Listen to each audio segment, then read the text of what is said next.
Alrighty, he's done. Here he is. I love this. This is so cool. See, for years and years and years, because I've been designing wooden railway models, alternate wooden railway models for a long time now, I did not allow myself to introduce a new size of wheel because that would solve a lot of problems. You know, somebody like Oliver, if you try to give him trailing wheels, like, there's no way to do it. You either make the first four wheels huge or you make the rear wheels like there's no way to do it without changing the size of the wheels. You know, Edward's the one who started this, right? Because he's notoriously difficult to, to give a good wheel arrangement to. So the range has never served him well, and as a result, I just went and created tiny wheels. And I'm glad I did, but also it opens a can of worms, right? Because it's easy to do it on everybody. So you can see on Alfred, this is a wheel arrangement that would have been really hard to pull off otherwise. Like, I don't think it's important in wooden railway, for my models at least, to get the number of wheels right. Like on Gordon, I'm probably happiest with this model out of all of them. And here, give him some light. What are we doing? Come on. Come on, give him some light. Where's the light? Come on. Bring the light up. Where's the light? There it is. So out of all of them, I'm pretty happy with him. Like, he's, I think, the best. Because I love the shape of the A3. And I think that, he has that, that A3 stance about him. You look at, like, the way the boiler tapers and the big wheels in the middle and the cab, and it's just so pretty. So I'm probably happiest with Gordon out of all the models.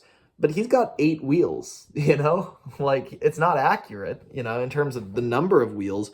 But you look at the overall look of the engine, you look away and you look back and you think that's an A3, And that's kind of the point of wooden railway in my mind, is to represent the characters, not necessarily to get the details right. And so it's interesting because Alfred actually does have the right number of wheels. I mean, on the body, on the tender, he's missing a pair. But, looking at that, I mean, that's a lot more accurate, right?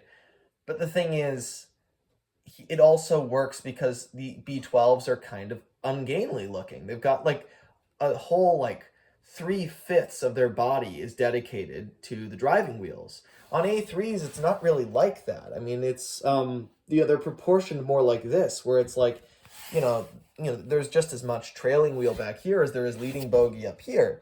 But the thing is, the reason I think that looks natural on this model is because on A3s, at least, the trailing bogey's a lot further back.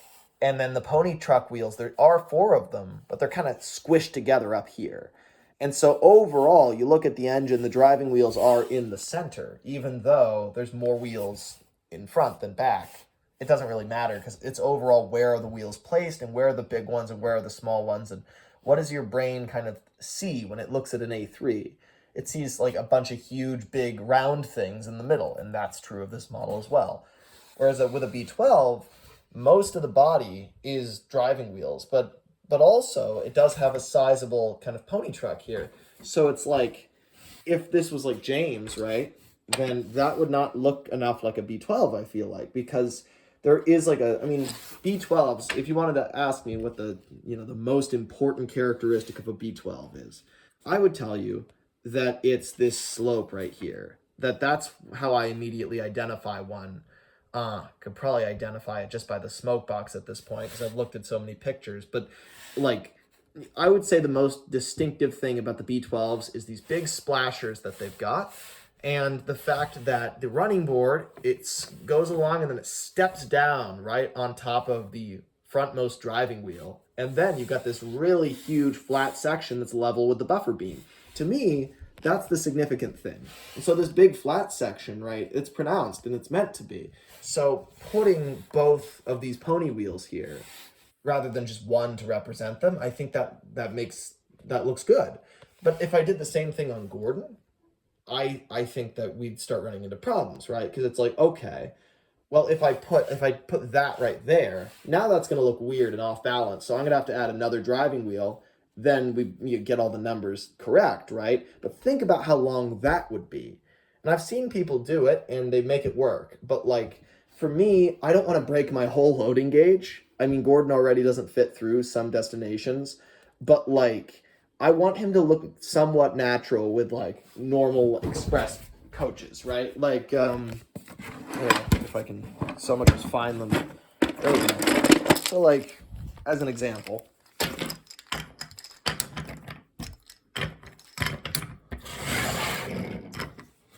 like I think that looks pretty natural. Now it looks badass, right? Because he still kind of towers over them. But like, I think I think that works, right? I mean, you look at him and it's cool looking, right? It just kind of accentuates his his strength. But if Gordon was any bigger than this, it would look stupid, I think. Like, after a while, it would just look ridiculous. And the problem is you have to keep making the body bigger, or else the engine is going to stop looking big and start looking long. And that's something I've tried to avoid with these designs. Now, with Alfred, he's really long, but also the B12s are kind of long. They have kind of that appearance about them. So I think this works, but I think that this is the biggest an engine can get with its accurate wheel arrangement before it starts looking stupid. For my style anyway, for the rules I've set for myself. So like Alfred to me is just shy of like a black 5 in terms of like the size, right? So like James looks pretty small compared to him, but at the same time, like, so you take someone like Henry, which is pretty relevant, actually. Let's get Henry.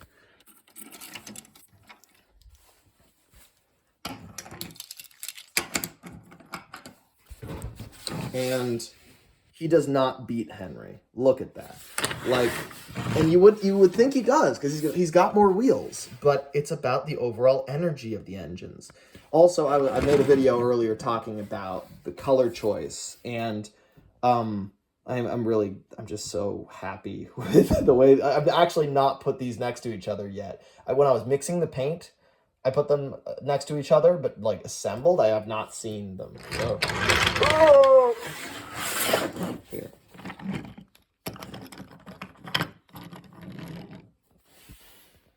See, that's very cool, I think.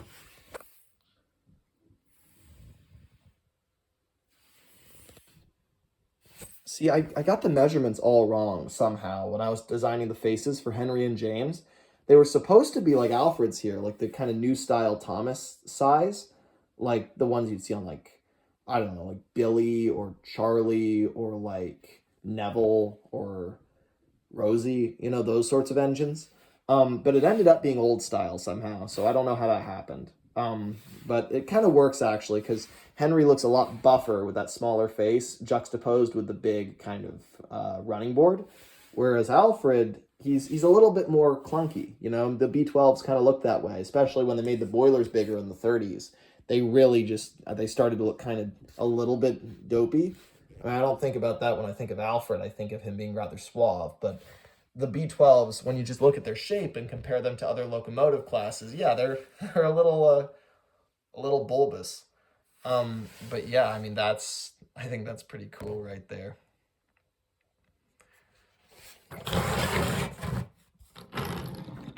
And again, if we want to just kind of put the bodies of the two engines right next to each other, I feel like Henry wins out, because he's got the higher running board. Overall length, they're the same length pretty much, but like they have very different energies about them, But if I wanted to rank tender engines in terms of kind of scale, I would say it goes from like the very smallest you can get is like, I mean, we don't have any good examples of that actually. Like something like really old fashioned, like a precedent class. But okay, so like start with say Edward and James, are pretty much the same tier. Then you go up to someone like Alfred. Then you go to like Henry, and then you go to Gordon. And arguably after Gordon, you go to like a 9F or something. I mean that they might they kind of feel like they're bigger. But like Alfred's that kind of zone in between James and Henry, I think. And just looking at him, it's that kind of vibe. But I'm happy with him. I mean, when I designed this, it was a little bit self-indulgent because I knew, okay, I'm giving him like the accurate wheels. That's going to be really cool, but is that reasonable for me to be doing this? And it worked out. 'Cause, I don't know how else I would have designed Alfred. I mean, otherwise, I think I would have had to compromise somewhere. Probably would have. I don't even know, because these wheels would have been too big for him, I feel like. The driving wheels aren't that big on the B12s. Here, one more thing. Let's see how he does on curves. You'll notice the face I gave him to. Oh, Henry's dead. That's no surprise. You'll notice the face I gave him too is him being rather suave. He's not angry. Because I did an angry face for a Roblox model a while back, and I wanted to try something different this time, so I did kind of his cunning smirk, I always love that expression. To me, that's like his version of like Diesel's kind of, resigned kind of, the face he has like throughout most of his first scene with Duck, like where he's like, he's not smiling. Alfred smiles. Alfred wants to get in people's good graces. And so does Diesel, but like, Alfred's, I think, more of a gentleman, Because if Diesel gets his perfect world, then he gladly drops the act, I think. Whereas Alfred, I think, wants to be a gentleman. Diesel pretends to be a gentleman to get what he wants. Alfred wants to be a gentleman. He just wants to be a gentleman in a world that's entirely ruled by B12s. That's all he wants. So, I mean, he's a horrible kind of fascist monster, but he does enjoy smiling. Diesel does not enjoy smiling. But they are both horrible fascist monsters.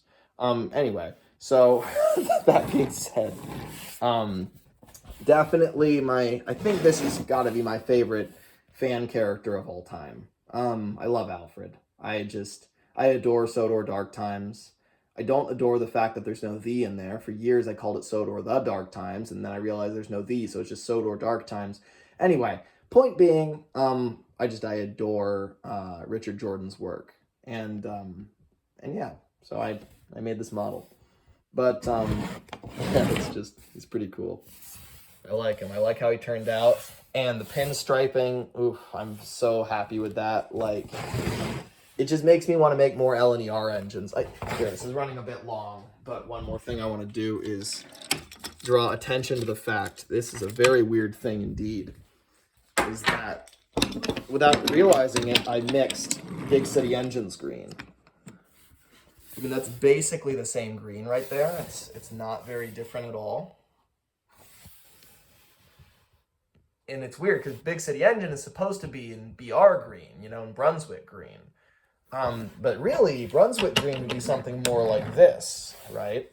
Which wouldn't really, I got it right on D261. That's pretty much the color. So Big City Engine should really be this green.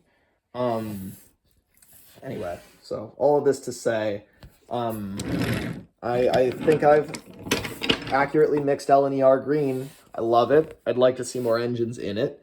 I mean, I'll probably print a few more Gordons like that eventually and do a Scotsman and a GNR Gordon maybe. That would be really cool with the red underframes, because GNR did that to some extent. Yeah, so anyway, it's, yeah, I'm happy with him. I like him.